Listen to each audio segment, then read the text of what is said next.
So the other day I was reading this book by America's Test Kitchen and something caught my attention. In one chapter they recommend starting with cold oil when making french fries and only frying them one time, which is a far cry from the classic double fry method, so naturally I was intrigued. And here's why I think you should be too, even if you don't normally like deep frying. Now before we can understand the advantages of this cold oil method, we have to make sure we're all on the same page. So if you're not familiar with the double fry method, I've actually made a video about it in the past, but it's basically the standard for making french fries. In short, the method consists of frying your potatoes first at a moderate temperature to cook them through, then frying them again at a higher temperature to brown the exterior and make them crispy. And this method is so popular because it checks off all of the 5 major boxes when it comes to frying. First, we have dehydration and expansion as the food loses moisture, creating tiny air pockets, which then expand as the food heats up. That then allows oil to absorb into the food, creating that rich fried flavor that we all know and love. And this all happens primarily during that first lower temperature fry. Then we have protein coagulation, which provides the food with structure and rigidity. And finally, browning and caramelization, which creates crispiness and flavor on the surface of the food. And both of these processes happen much quicker and more effectively at higher temperatures, hence the reason for the second high temp fry. So while the double fry technique does make great french fries, it is somewhat time consuming and labor intensive. Not to mention messy if you're doing it at home, since the hot oil tends to sizzle and splatter when you drop the potatoes into it. So what America's Test Kitchen recommends is actually throwing the potatoes straight into the pot with room temperature oil, then turning up the heat and letting the fries cook as the oil heats up. So with this cold oil, slow fry method, whatever you want to call it, we can still check off all of the frying boxes without the need for a second fry. With this method, the potatoes will slowly soften and cook through at the beginning as they dehydrate, expand, and absorb oil. Then they'll become more rigid, browned, and crispy at the end as the oil reaches a higher temperature. So this all sounds great in theory, but I still wanted to test it myself to see if the results were actually as good as America's Test Kitchen claims they are. So here's a quick rundown of their method. The book says to start off with a pot of cut potatoes and enough room temperature oil to completely cover them, then turn your stove to high heat. You'll then let that heat up for 5 minutes, stirring occasionally to be sure the fries don't stick to the pot. Then for the next 15 minutes, just leave the pot completely alone as the oil continues to heat. Then after that time, you can stir the fries and let them cook for another 5 to 10 minutes, continuing to stir occasionally until they're nicely browned and crispy. And that's all there is to it, so that brings the total cooking time to about 25 to 30 minutes, but the actual hands-on time is pretty minimal. So now that we know the method, it's time to give it a try.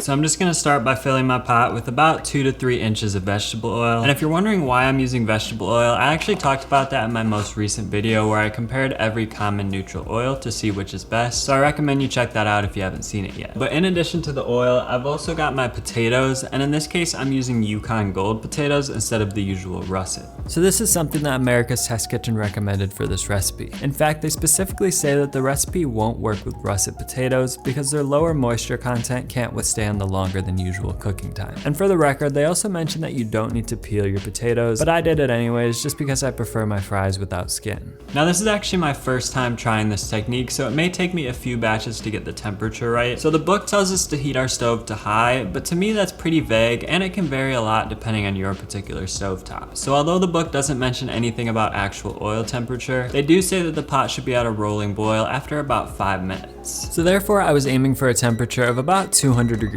Fahrenheit or 93 degrees Celsius after that first 5 minutes. So I turned my stove to a medium-high heat and out of pure luck hit 200 degrees right on the head at the 5-minute mark. Now from here the recipe called for another 20 to 25 minutes of cooking, starting with 15 minutes where I leave the pot completely alone. So what I should have done was turn down my stove at this point, but I wasn't sure how quickly the oil would heat up, so I just let it stay at medium-high. But after 15 minutes, I had a bit of a problem on my hands. So after 15 minutes, my fries were a bit too crispy, so I'm gonna go ahead and do another batch here. Follow the same process, but just keep the temperature a bit lower. In this case, my temperature got up to about 350 after that 15 minutes, so I'm gonna try to aim for closer to 300 this time.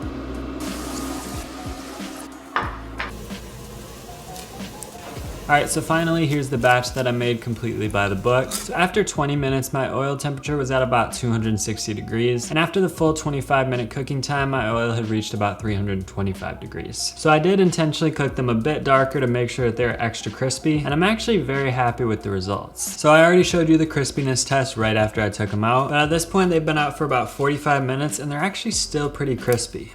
Pretty solid interior. I would say they're maybe a little drier on the inside than a typical French fry, but in my opinion, when you're eating them, the crispiness is gonna make a much bigger difference than any subtle changes on the interior.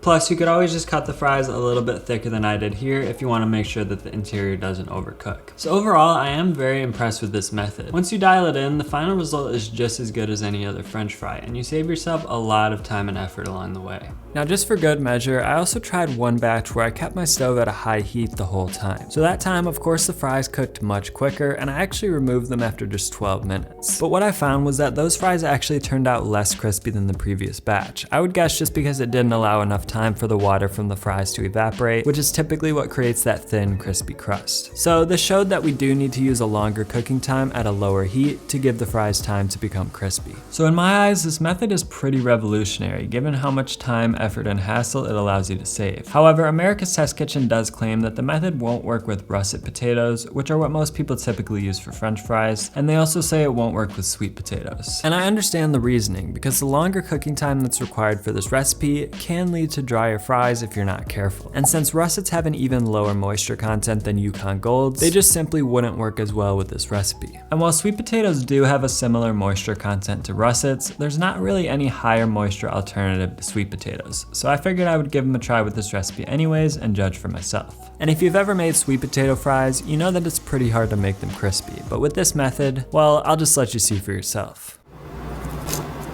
But there was still one problem. Due to the longer cooking time, the insides of the fries had gotten pretty dried out, and while I'm personally okay with that if it means a crispier fry, I knew that there had to be a way to make it even better. So I made another batch, this time cutting my potatoes a bit thicker to prevent the insides from drying out. And sure enough, this time they turned out beautifully crispy while maintaining a relatively tender and fluffy interior.